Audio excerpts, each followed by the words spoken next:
Назарыңыздарда Кубанычбек Аркабаевдин «Бала талашкандар» романынын 2 китебинин уландысы. Окуп аудиолоштурган Жылдыз Турсунбаевна. Аманатты жаман жалаага кабылтуу аракети ишке ашпай калгандан бери Айкыз окууну бүткөнүндө ипотекалык насыяга алып, киши киргизип койгон өзүнө тиешелүү батиринде жалгыз жашап келатат. Ата-энесинин хан сарайынан деле кенен бөлмө табылмак, бирок ал өзүнчө жашоону туура көрдү. Чынында дүйнөдөгү эң жакын адамы катары тутунуп жүргөн тайенесинин бармактайынан өсүп чоңойгон үйүнөн кубалап чыгышы ага катуу тийди. Чоңойсо таятасынан калган эбегейсиз зор компания өзүнүкү болооруна кичинесинен бери ишенип алган жаны каяктандыр чыга калган бирөөнүн айынан бул кыялы ишке ашпай калганы менен да келише алган жок. Ок аттуу жердин кызы катары жетем дегенине жетип көнгөндүктөн мындай жол болбостуктарга учурашы, 3-4 айдан бери аракет кылып жүргөн аманатка каршы иши оңунан чыкпай калышы, ал тургай өзүн да шерменде кыла жаздашы анын көңүлүн катуу чөгөрдү. Бул капалыкты бөлүшөр жакын кишиси жок болгондуктан эми чындап жалгыздыкты сезди. Мамилелеш адамдары оолактап кеткенсиди. Жалаң эле көңүлүнө жакпагандар шынаарлап жүрүшкөнсүдү. Аманатка каршы кийинки аракетинде жакшы жардам берген Кыдырбек көбүрөөк айланчыктап, көңүлүн көтөрүүгө жакшы эле аракеттенсе да ичи жылыбады. Айкыз башында аны менен өз кызыкчылыгы үчүн айласыз байланышып, табетиндеги эркек болбогондуктан кайдыгер мамилесинен башка эч бир жылуу сезимин байката алган жок. Анан 2 айдай убакыт өтүп, алиги өзү уюштурган окуя унутула баштаганда акырындан байланышын да үздү. Бул кыз өзүн теңсинбесин мурда эле байкап жүргөн Кыдырбек эми телефон чалса да албаган, билдирүү жазса жооп бербеген, анын мындай мамилесин шылдың катары түшүнүп, шагы сынгандыктан ызаланды. Андыктан кандайдыр жол таап, Айкызды жазалагысы келди. Бир эбин таап, өзүнө жалдырап келгидей кылууну эңседи. Баягыда Айкыздын Баңгизатка берилген физкультурник тууганы тууралуу айтканы көп деле ишеним жаратпаган. Ошентсе деле бул кызга эптеп жакындай албай жаткан жаны министрликтеги кадыр-баркын пайдаланып, анын өтүнүчүн аткарган. Бирок шектүү кармалганы менен бир тууганы күнөөнү өз мойнуна алып кутулуп кетиши, ал да бир жума отурбай кесиптештеринин укуругунан бошонушу өтө шектүү көрүнгөн. Мындай жогору жактагылардын катышы бар экенин боолгологону менен өзү максатына жетип, Айкыздын өтүнүчүн аткаргандыгынан улам окуяны андан ары иликтеген эмес. Эми бул кыз шагын сындыргандан кийин өч алыш максатында ошол окуяны изилдетмей болду. Бул үчүн Кыдырбек кол алдында иштеген, өзү менен жакшы мамилеси бар тың жигиттердин бири Илимбекти чакырып, болуп өткөн окуяны тизмектеп айтып берип, биринчиден Айкыз Мамбеталиеванын наркоман тууганы жөнүндө билип келүүнү тапшырды. Ал 3 күндөн кийин Айкыздын өзүн кошуп бардык жакын туугандарынын таржымалын тактады. Анын тайлары болуп саналган Мамбеталиевдер тарапта да, өз туугандарынын арасында да физкультурный институтта окуган Баңгизатка жакын тууганы жок экен. Болбоптур дагы. Демек ошол ойдон чыгарылган инисин Баңги көз карандылыгынан чыгарыш үчүн мындан 1,5 жылдай мурда өзүнө кайрылып, жанагы бир туугандарды карматыптыр да. Мунун далил заты болуп саналган Наша каяктан анда? Ушул сыяктуу суроолорду такташ үчүн ал эми Илимбекти Баңгизат соодасы боюнча бир кезде шектелген 2 тууган тууралуу маалымат топтошу үчүн алар окуган Дене тарбия институтуна жөнөттү.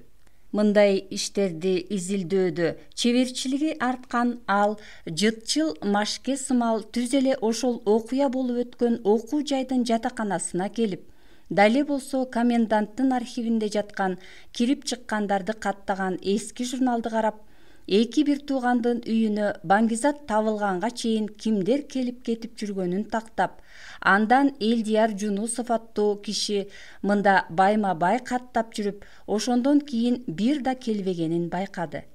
Ошондой эле анын Аскербек деген булардын кошунасыныкына да кирип жүргөнүн журналдан көрүп, бир кезде ушул окуяны изилдеген Карабеттин өкүлү Келдибек сыяктуу эле андан Элдияр тууралуу сураштырып, бүт чындыкты билип, ал тургай сүрөтүнөн бери алып, андан аркы изилдөөлөрүндө анын Мамбеталиевтердин компаниясында иштери айкинеленди. Кыдырбек Илимбектен Элдияр тууралуу билери менен Айкыздын ошол окуя боюнча аракетин билип койду. Демек эки бир туугандын бөлмөсүнө Нашаны Мамбеталиеванын буйругу менен Элдияр жеткирген. Ошондон соң өзүнө айтып аларды карматкан. Түшүнүктүү, а эмне үчүн бул суроого жооп табышты анча деле каалаган жок.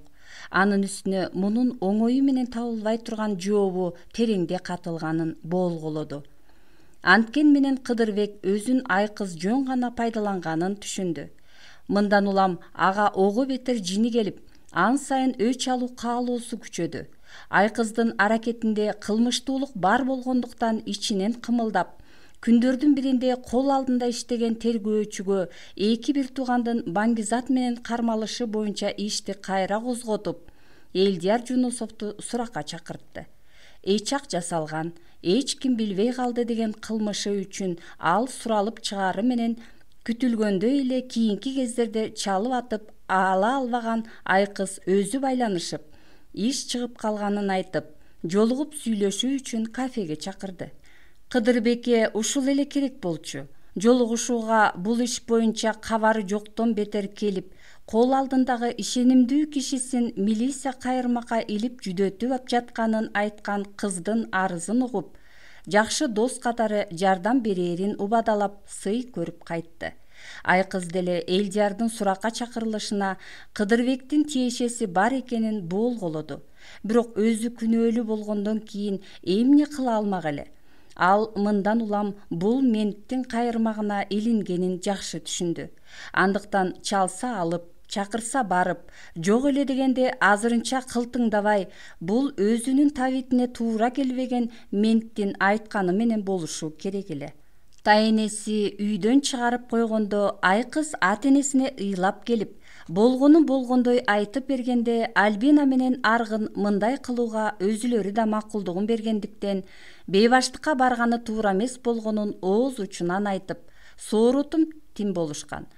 Компаниянын теңинен көбү каяктагы бирөөгө кетери менен эч келише албаган жубайлар Айкыздын жаштык кылып ката кетиргенин, ага ишенбей өзүлөрү аракет кылса болмоктугуна өкүнүп, эми да кеч эмес деген сүйлөшкөндөрү менен алар буга каршы эч бир айла ойлоп таба алышкан эмес. Анын үстүнө Альбина Айкыз ыйлап келген күнү апасына барып, андай да мындай да айтып сүйлөшүп, анын өз чечиминен кайтпасына көзү жеткен эле. Анан айла жоктон муну менен да келишип, күйөөсү менен кызына да болоору болгондон кийин шүк болууну эскерткен. Бирок Аргын буга сыртынан макул болгон түр көрсөткөнү менен ичинен эч келише албай, мындай болушуна жол бербөөгө бел байлаган. Кандай болбосун кайненесине каршы туруу чечимине тымызын келген. Анткен менен кандай аракетке барышты билбей, бул боюнча башына кандайдыр түзүк идея келип, чечим чыгарса да ойлогонундай ишке ашарына ишене албай, андыктан чыгына албай көп убакыт өткөрүп жиберди. Кексе кемпирди бул алжыма чечиминен айнытыш идеяларынын ичинен бирөө гана ишенимдүү түрдө ишке ашаарына улам барган сайын көзү жетип баратты. Антмейин 20 жылдан ашык убакыттан бери өзүнүкү сезип калган компаниядан кол жуумак. Андыктан бул кара ниет оюна улам барган сайын тартыла берди, азгырыла берди. Ошентсе да качан Алмакан апа Нуркыздан алиги жоктон чыга калган небересинин тоюна жалпы кассадан акча алдыртып, ал аз келгенсип кожойке катары компаниянын документтерин суратканда гана бул оюн ишке ашырууга чындап чыгынды. Компаниянын түптөөчүсү, раматлык кайнатасы Надыр менен өнүктүрүүчүсү Касен кайнисинин көз өткөндөн бери Аргын аялы Альбина экөө Мараза Грон компаниясын өркүндөтүп жиберишпесе да, ушунча жылдан бери банкрот кылбай туура башкарып келатышат. Кайненеси мурда убада кылгандай компания келечекте толугу менен өзүлөрүнүкү болбосо да, анын акциясынын теңинен көп пайызына ээ болушарына ишенгендиктен жан дили менен иштешти. Өз эмгектерин гана алышып, орток кирешеге кол салышпады. Болбосо эбин таап, кол ийрисине тартаткыла беришсе, кошумча ишкана ачып алып, ошого иштешсе деле ким кой демегеле. Бирок эми карабайсыңбы, бул алжыган кемпир эзелтен берки эмгекти баалабастан капкаяктагы бирөөгө жанга тете компаниянын теңинен көбүн берген атат. Муну менен кантип келишүүгө болот? Мараза Грон компаниясынын мамлекеттик салыгын айныбай төккөндөй эле бир кезде Касен каш кайрыйм деп набыт болгон кара дүйнөнүн алымын Аргын айласыз төлөп келет. Аларга эчен жылдан бери жөндөн жөн берилген акчанын жалпы эсебин эгер карабашыл пенде укса, оозунан келмеси ыргып, таң калганынан таңдайы такылдамак. Бирок жан деген кымбат, акчадан өмүр өтө эле өйдө турат. Кара күчкө каршы туруш башты жеп тынат. Андыктан кылмыш дүйнөсүнө кандай айла таба алышмак эле? Жаратылышта деле каршкырдын насиби бар эмеспи? Ошентсе да алар оңой тийген акчага абийирлери чыдабай кетеби, кээде салык чогултуучусу тарабынан өзүлөрү сыяктуу каракчылык кылгандар тийишчү болсо катыгын беришерин айттырып калышат. Андай ишкерлердин үстүнөн болгон таасир талаш кара бет каралар дүйнөсүн башкара баштагандан бери боло элек. Ага салык төлөбөй каш кайрыгандар да жок азыр. Эмнеси болсо да калыптанып калган бул тартипти эч ким бузгусу келбейт. Бир кездегидей болуп, Москвадан таажы кийип келип, дубадан бийлик талашкан кыйсыпырдай неме пайда болсо, же ишкерлердин ичинен Касен сыяктуу көкжал чалыш бирөө чыгып, баш ийбөөчүлүк билдирсе гана бул тынчтык бузулушу мүмкүн. Азыр андайлар байкалбайт. Кайненеси Мараза Грон компаниясынын документтерин суратканда, Альбина сейфтин ачкычы жоголуп кеткенин шылтоолоп бербей койгон күнү Аргын чындап коркуп кетти. Буга чейин капкаяктагы бирөөгө кантип эле берип койсун деген үлбүлдөгөн үмүтү болсо, эми ал да жалп өчүп, алжыган кайненеси бул жоктон пайда болгон немеге компаниянын 60% акциясын белек кылып жиберери айкын болуп калды. Буга өзүлөрү бекитип бербей койгон документтердин жоктугу эле тоскоол болуп аткандай. Мындан улам Аргын көптөн бери көңүлүнө багып жүргөн оюн ишке ашырууга чыгынды. Аргын бул жолу ай сайын каралардын салыкчысынын карточкасына которчу салыгын атайылап эле кармады. Качан ал өзү чалып эмне болгонун сураганында акчаны бүгүн эле котороорун, бирок жолугуп сүйлөшчү сөз барын каңкуулады. Ал дароо эле макул болуп, шаардын борбор тарабындагы Ээн парктан кечке жуук жолугууну сунуштады. Аргынга ушул эле керек болчу. «Братан, эмне проблема болдубу?» деди салам ордуна баш ийкемиш эте учурашкан, сырткы кебетеси көчөдөгү көп кишилерден айырмаланбаган бул 30 жаштардагы жигит бетинин теңин жапчудай болгон чоң кара көз айнегин артка түрдү. Аны мафиянын мүчөсүнө ушул көз айнеги гана окшотуп тургансыды. «Секирген бирөөлөр болсо ордуна коебуз, айта бер. Мага шефиңер керек, жолуктура аласыңбы?» Аликке жараша жооп берген Аргында шарк этти. «О, шефкеби?» чочуп кеткенсиди жигит. «Мага эле айт, шефке жолукканга болбойт», кайра жөн жай сүйлөдү ал. «Жок, мени шефке жолуктур», көшөрдү Аргын. «Ага жолуксаң көпкө түшүп каласың. Мейли, анда звонокту күт», коштошпостон басып кетти жигит. Эртеси түшкө жакын чалган ал шаардын түштүк тарабындагы жаңы бүткөн айланма жолдун боюнан 2 сааттан кийин күтүүнү буйрду. Болжошкон убакыттан эрте келген Аргын машинасынан түшпөстөн күтүп отурду. 5 мүнөт өткөндө капкара жол тандабас акырын келип артка токтогонун, андан спорт кийимчен 3 киши түшүп бери басканын аргын күзгүдөн көрүп жерге түшө калды. Алардын бири айдоочу, бири ден сакчылык милдетиндеги жанызак эле. Алдыда келаткан болсо, алиги салыкчы болчу. Ал баш ийкей учурамыш этишип, «Кана, шефке жолукканга даярсыңбы?» деп чоң көз айнегин ала берип сүрдүү көзүн жүлжүйтө карады.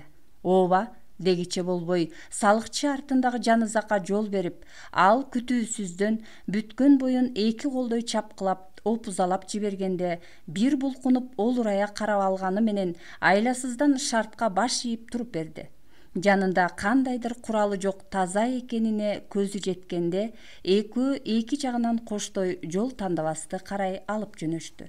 Жеткендеринде бири жол тандабастын эшигин ачып, экинчиси киришин ишараттап, карысынан акырын түртүп койду. Аргын чоң кадам жасап, ичкери кирип отура бергиче сумсайынкы түрдө алдыны карап отурган кишини көрдү. Ал бери бурула бергенинде бет отундагы бармак басымдан да чоң кара калы көзүнө урунду. Аргын айтылуу Карабет деген атка бул киши ушул калынан улам ээ болгону эсине кылт эткиче салам берди.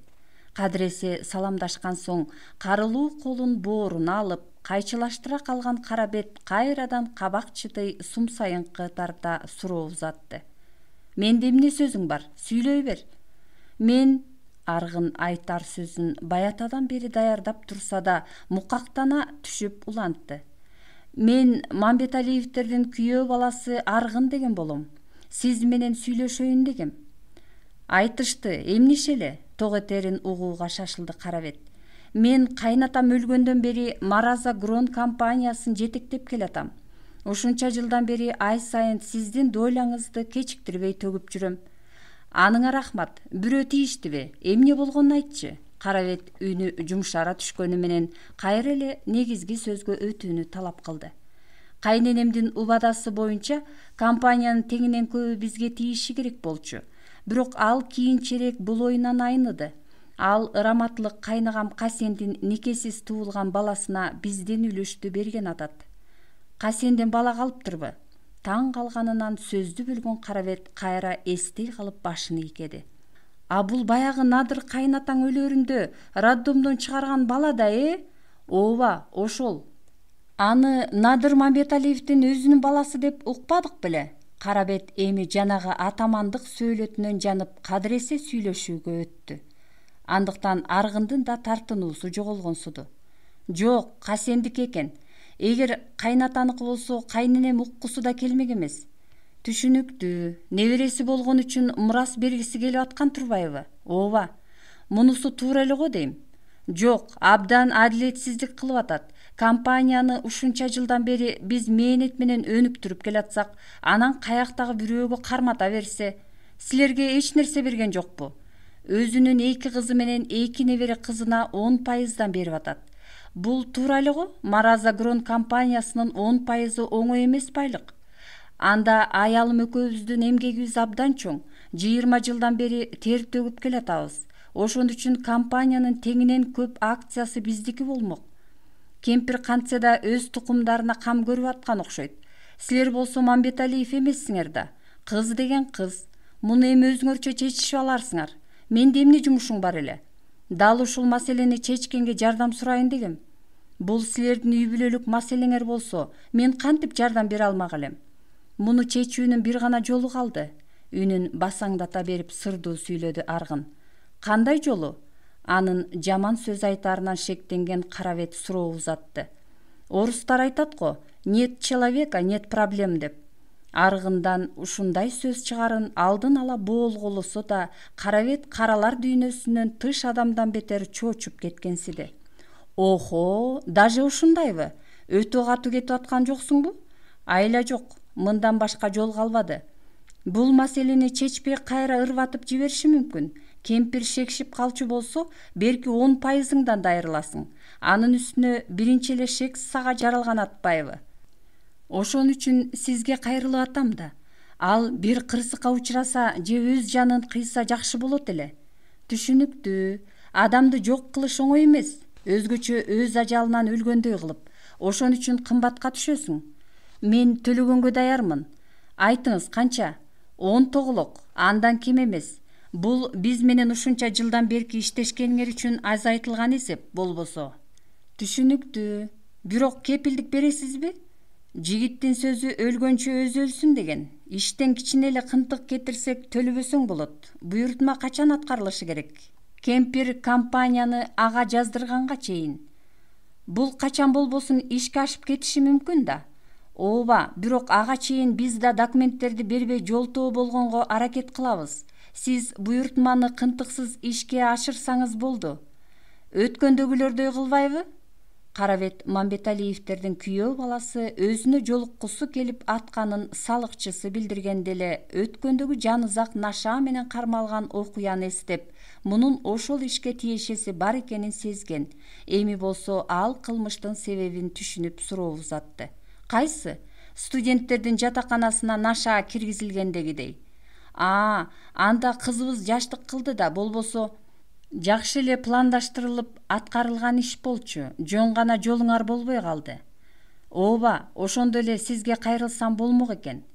Эми да кеч эмес, ал жигит тууралуу дагы кандай маалымат бересиң? Аны футболист дешти, физкультурныйда окуп, Алга футбол клубунда ойнойт экен.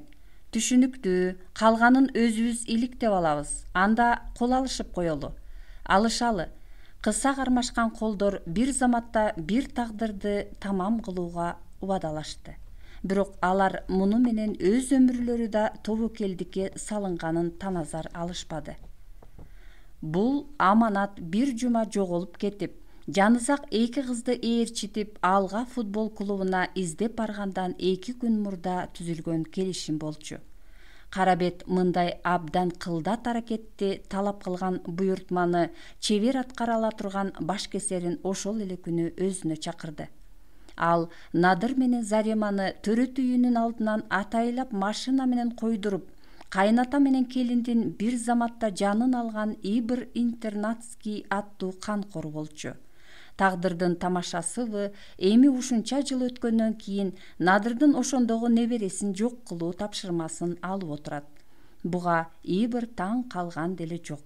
Тек гана тагдыр тамашасы катары карап баш чайкап койду. Анда атасындай көргөн Дуанын өчүн алыш үчүн өз эрки менен ымыкаачылыкка барса, эми кесипкөй киши өлтүргүч катары буйрутма аткарган атат. Кылмыш дүйнөсүндөгүлөр ага Ибр Интернатский деген кличкасынын биринчи бөлүгүн Ибраим деген атын кыскартып айтуу менен беришсе, экинчи бөлүгүн интернатта өскөндүгүнө байланыштуу ыйгарышкан. Ибр Интернатский жетимдигине карабай абдан шок, өтө тентек бала катары жаштайынан эле аты чыккан. Жетилип жигиттик куракка жеткенинде токтолуп калбастан ого бетер күчөп, рекетчилик менен жан бага баштаганда кылмыш дүйнөсүнүн аталыгы Дуанын көзүнө илинип, көп өтпөй анын ишенимдүү желдеттеринин бири болуп калган. Анан кайсы бир салык төлөөдөн баш тарткан ишкерди катуураак кетип тургузгула таяктаганы үчүн укук коргоо кызматкерлеринин кайырмагына илинип, сот өкүмү менен 2 жыл отуруп чыккан. Түзөтүү колониясындагы бул 2 жыл түзөбөй эле кылмышкердин мектебин бүтүргөнсүп, аны биротоло кара дүйнөнүн эч нерседен кайра тартпас желдетине айланткан. Абактан ал минтип жан дүйнөсүн биротоло бузуу эле бошонбостон бүткөн боюна кылмыш дүйнөсүнүн ар кандай символдорунан турган сүрөттөрдү да чектирип чыккан. Түрмөгө чейин да, анда жатканда да каралардын камкордугунда болгон ал кайра эле Дуанын тобуна келип кошулуп, анын эң ишенимдүү жигиттеринин бири болуп калган. Мыйзамдагы ууру Дуаны өчүн алып, айтылуу саясатчыны өлтүргөнү үчүн каралар дүйнөсүндө чоң кадыр баркка ээ болгон ал Карабет менен түрмөдө 6 жыл бирге болуп, ажырагыс досторго айланышкан. Андыктан бошоноору менен кайра эле Карабеттин карамагына келип, анын оң колу болуп калган. Эми ал ар кандай иштерде жаш кезиндегидей курчтук кыла албаганы менен акыл эси толуп, кылдат жасалчу кылмыштардын чебери болуп чыга келген. Ал Кудайдын буйругу менен гана чыкчу адамдын жанын мезгилсиз кыюуну жөн салды иш катары көрүп, кесип сыяктуу тутунгандыктан башы буйртмаланган адамды өз ажалы менен кеткендей кылып жайлоонун чебери эле. Андыктан Карабеттин бул сыяктуу тымызын иштерин көп аткарчу болгон. Каралар аталыгына каш кайрыган саясатчы болобу, мент болобу же салык төлөгүсү келбеген ишкер болсо да ИБРдин катуу колуна кабылса мезгилсиз дүйнө салчу, табышмактуу түрдө өлүм тапчу. Эң негизгиси иш чебер аткарылгандыктан маркумдун киши колдуу болгонун эч ким далилдеп бере алчу эмес. Караларга катуу согуш ачкан ички иштер министри үй бүлөсү менен газга ууланганда салык төлөгүсү келбеген ишкердин баласы түз эле жолдон унаа кырсыгына кабылып жаздым болгондо кечээ эле элге жакшы жашоо образын үйрөткөн саясатчы сыйыртмак жипке моюн салганда коомчулук эч нерсеге түшүнө бербей ар кайсы божомолду айтып тим болгон. Бир гана ал өкүлү болуп саналган каралар дүйнөсүнүн чокусунда отурган шериктери бул иштин кынтыксыз аткарылганына курсант болушчу. Ал эми анын бери жагында жүргөн Жанызак сыяктуу ден сакчылар, жөнөкөй желдеттер кийинки кезде жалгыз жүрчү болгон интернатский Карабетке келе баштаганда ИБР ийинден чыгыптыр деп өз ара сырдуу түрдө сүйлөшүп калышчу. Бул сөз жакын арада жакшы эле жүргөн кимдир бирөө кокустуктан көз жумарынын болжолу болчу.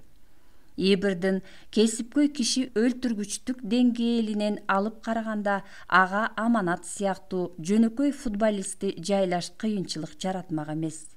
Бирок бул буйртманы алып, кезектеги курмандыгынын артынан аңдуу салып, жеке жашоосу менен жакшылап тааныша баштаганда ал үйлөнүп калып, мындан улам жалаң жакындарынын курчоосунда жүргөндүктөн ишти аткарууга жакшы ыңгай жаралбай жатты.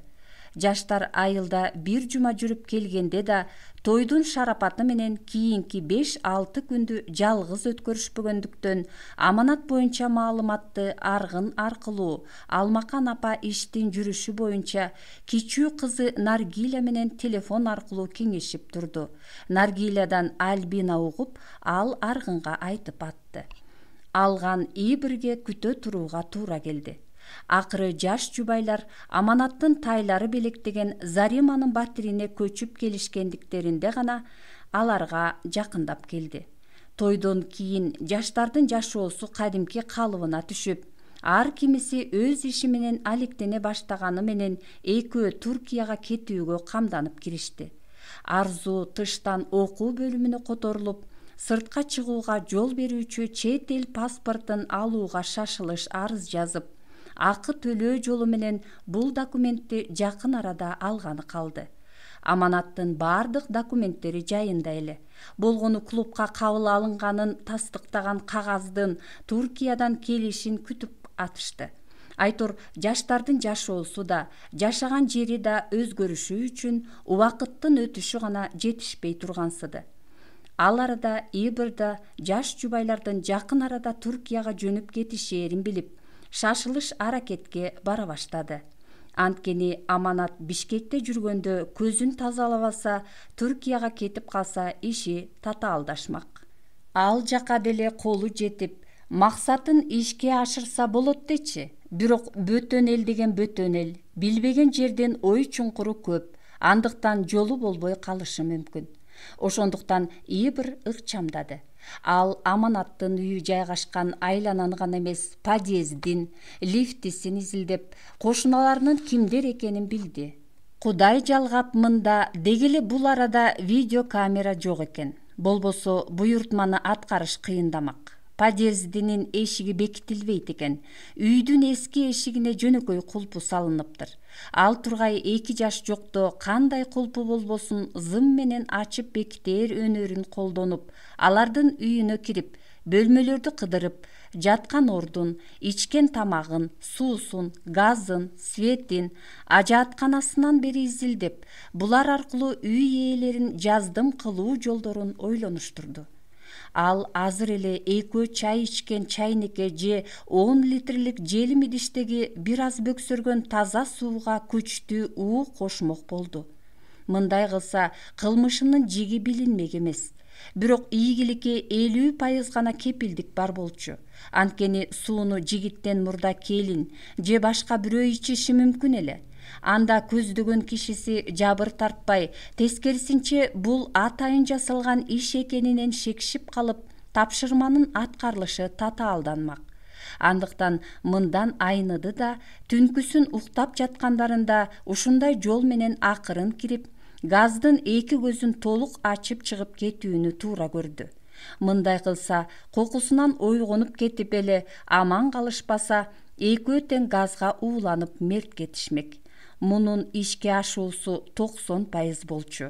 Демек ушундан өтөрү жок. Бул түнү жаш жубайлар үйүнө эрте келишкендери менен түн ортосу ой араң укташты. Жакын арага токтоткон машинасында байкоо салып отурган Эбир алардын жарыгы өчкөнүнө 1 саатка жакын убакыт өткөндө гана ордунан козголуп, көлөкөдөй жыла акырын басып, 1 саамдан соң 2-нчи кабатка көтөрүлүп, кечтен бери көздөгөн эшиктин алдында болду. Демин ичине алып, каалгага кулак такай бир далай тыңшап туруп, сырттан да, ичтен да бейчеки добуш угулбаганда, чөнтөктө белен турган өтө ичке болсо да абдан катуу зымды алып, кулпунун кычыгына сайып, кытырата бурай баштады. Ичтен, сырттан ачылып бекиме кулпунун тили шыртылдап, артка жылганда каалганы жылчык кыла саал ачып, саамга тыңшай туруп калды. Дале болсо ичкериден ойгоо жандын шарпасы билинбегенде, эшикти чоңураак ачты эле, акырын чыйк эткен үн угулуп, Эбир канчалык ташпоор болсо да денеси дүр этип ордунда катыды. Бүткүл дүйнө тымып, өз шарпасынан өзү үркүп турган ушул ирмемде ичкериден аял эркектин кобурашканы угулуп, ого бетер чочутту да, анан жөн эле кулагыңа угулуп кетти го деген жигиттин көтөрүңкү үнү чыкканда, Эбир эшикти жаба салып, тепки чылдый добушсуз баса шашылды. Подъездин эшигине жете берип токтой калганында жогорудан чыйкылдап ачылган эшиктин үнү чыгып, эркек кишинин жөтүлгөнү угулду. Ордунда эстеликтей катып туруп калган Эбир качан эшик жанагыдай үн чыгара жабылганын укканда гана ордунан козголуп, бүгүнчү жолу болбогонун түшүнө жолуна түштү. Машинасына акырын жыла басып жетип караса, алардын жарыгы күйбөптүр. Демек шекшиген жок десе болот. Эртеси да клубтагы машыгуусунан чыккандан баштап Эбир аманатты аңдыды. Үйлөнгөнүндө чоң энеси белек кылган машинаны тээп жүргөн ал өзүн арзуу күтүп отурган алмакан энесиникине түз келип, ал жерден түнкү 12ге чейин болуп, анан үйгө арзуу экөө келишти. Булар эми эч жака чыкпасына көзү жеткен Эбир үйүнө кайтты да, телефонун ойготкучка коюп, таңкы 4кө чейин уктап, кечээки ордуна келип бир аз байкап турган соң тобокел деп үйгө кирди. Бирок зымды кулпуга сойлотконунда ары кирбей, ачкыч сайылган бойдон калганы түшүнүктүү болду. Мындай эшикти ача алмак эмес, андыктан дагы жолу болбогонун мойнуна алып, артка кайтпаска аргасы калбады. Чоң үмүт менен кийинки түнү да келди эле ушул көрүнүш кайталанып, биринчи жолкуда шекшип калган үй ээлери эми саксынып, кулпудан ачкычты суурубай калганы айгинеленди. Демек, максатка жетүүнүн башка жолун издеши керек. Бирок ал табылбай жатты. Эбирге адам өлтүрүш оңой болчу. Өзүн жайына коюшса, ушул эле аманатты көмүскө жерге жашынып туруп бычак сайса, же башка чаап кетсе, маселе чечилмек. Күндүз деле атып кете алмак, бирок курмандыкты өз ажалынан өлгөндөй кылып жайлаш керек болуп жатпайбы? Мындай кылмайын эч кандай пайда таппайт. Өз чөйрөсүнө Эбир деген атын бийиктетип, баркын көтөрө албайт. Бирок убакыт күтпөй Аманат менен Арзуунун Түркияга кетчү күнү да келип калды. Бул арада жаш жубайлар шаардан башка жакка чыкпай, окуу, иш жана үйдүн гана ортосунда жүрүшкөндүктөн ИБРге эч кандай мүмкүнчүлүк түзүлгөн жок. Алар жөнөп кетишээр күнү акыркы үмүтү менен эртең мененден баштап аманатты аңдыды. Түш ой клубтан жолдоштору менен чыккан ал анча алыс эмес жердеги чакан кафеге кирип, бири уйкулук таштап, калгандары узатышты окшойт. 2 саат отурушкандан кийин аманат такси чакырып Алмакан апаныкына келди. Эми туугандардын узатуусу болоорун түшүнгөн ИБР эч кандай мүмкүнчүлүк түзүлбөсүнө көзү жетти. Бирок машинасын мерчемдүү жерге токтоткон ал болбой эле өзү аңдыган эшиктен чыккан кишилерди кунт коё карап отура берди.